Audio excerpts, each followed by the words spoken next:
Hi all, welcome to the third part of Trigonometric Identities. For today's learning objectives, second one, use basic trigonometric identities to simplify and rewrite trigonometric expressions. We're going to do some examples on that. Our first example, simplify secant x minus tangent x sine x.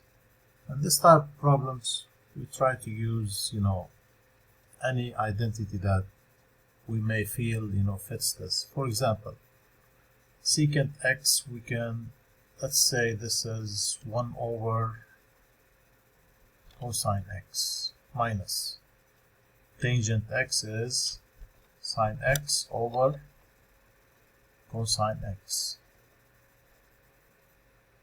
and multiplied by sine x. Now, so we have now fraction, or this difference of two fractions. Common denominator is cosine x, 1 minus sine square x.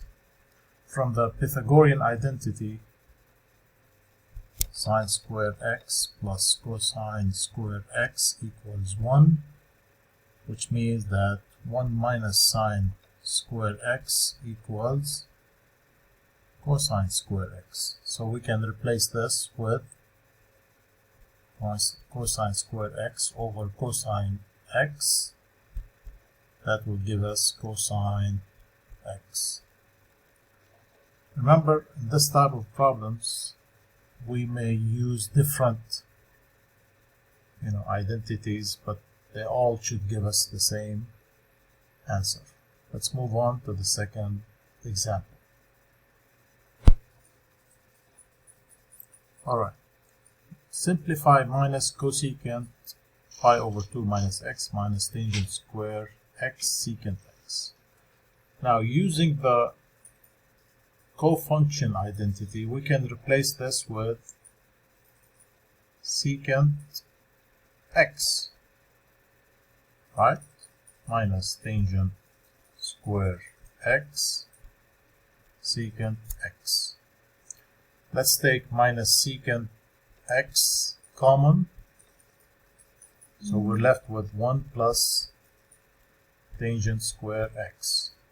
And again, using the Pythagorean identity, this one is secant square x.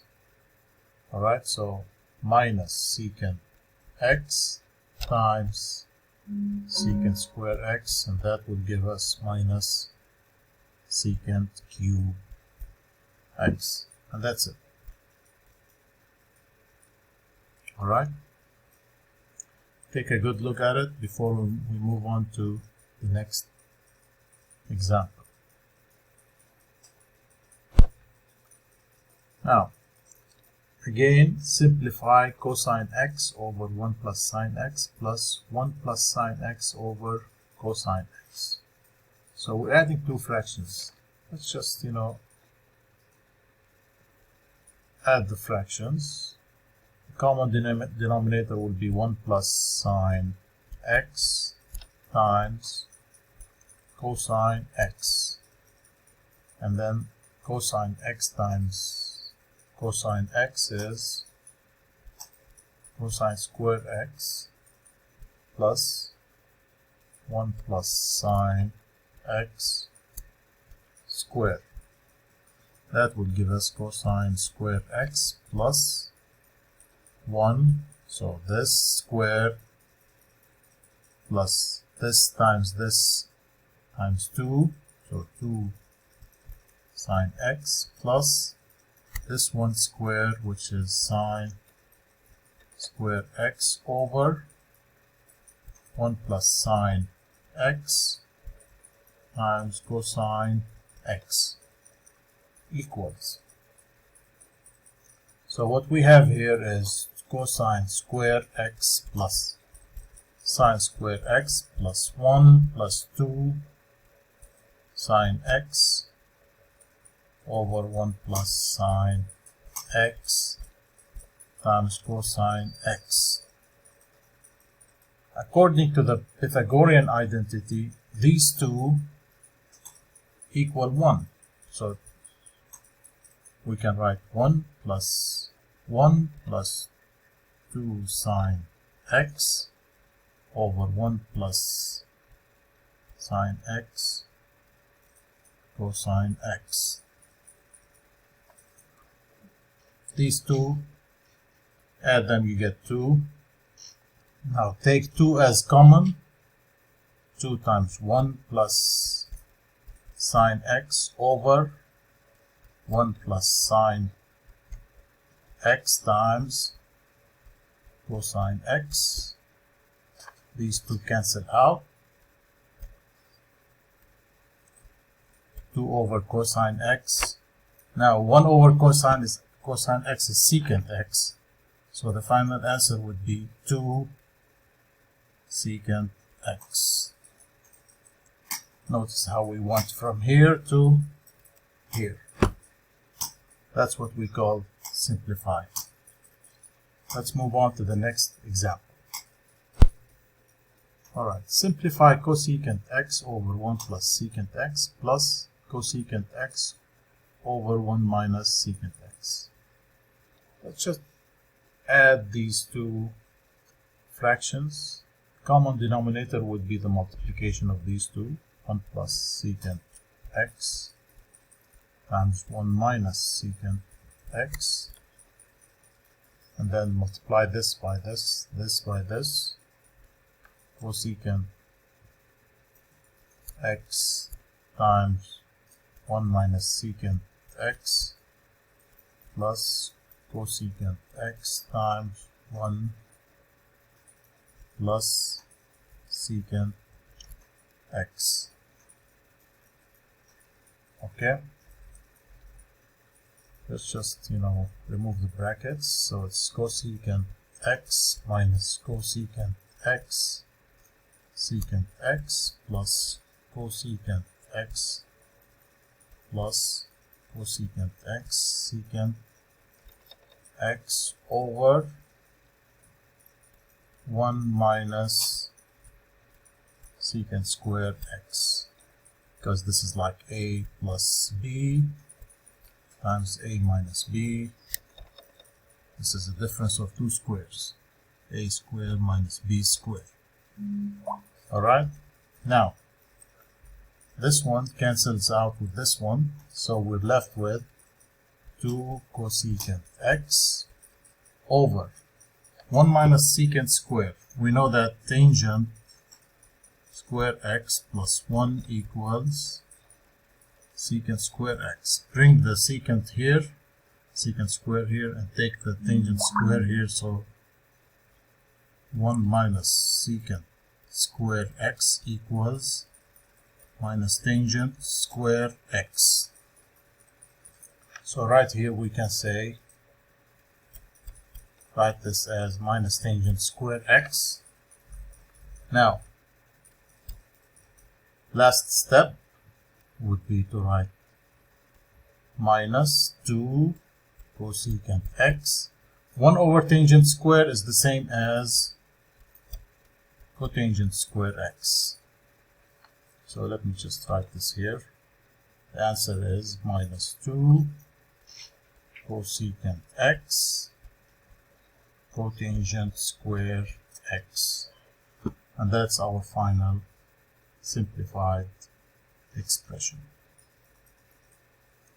Alright, pause the video, go over it, make sure you understand what we did.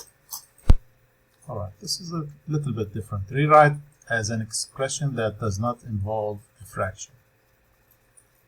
Anytime you want to get rid of a fraction, the best thing to do is just to multiply the denominator by the conjugate, which means we're going to multiply this by 1 plus sine x. Because here we have 1 minus, you multiply by 1 plus. Multiply both sides, up and down, plus sine x. And then let's multiply. cosine square x times 1 is cosine square x plus cosine square x times sine x. And this is again a difference of two squares. A minus b times a plus b is always a squared. That means 1 square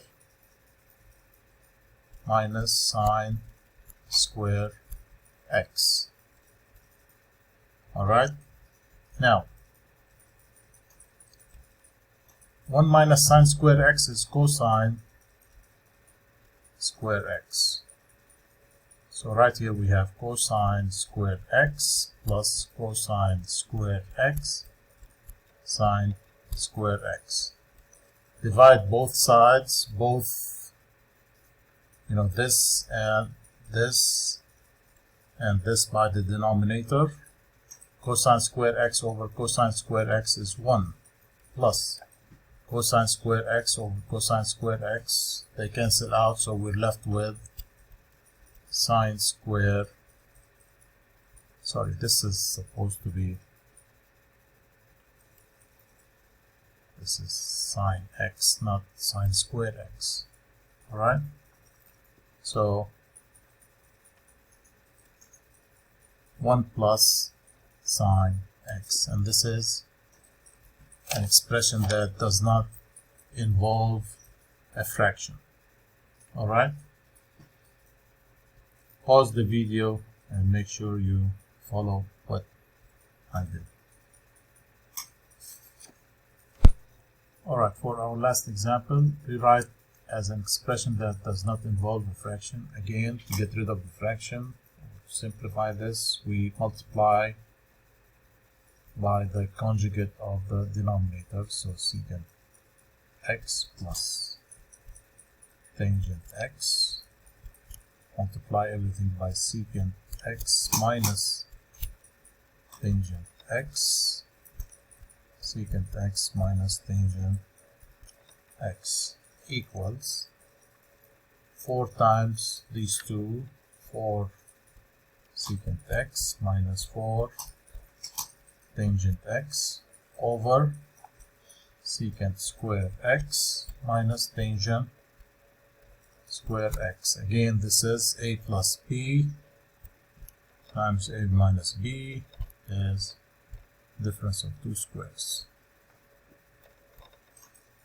Alright, remember that tangent square x plus 1 equals secant square x. Alright, so secant, bring the tangent here, 1 equals secant square x minus tangent square x, which is what we have right here. So the denominator is just 1.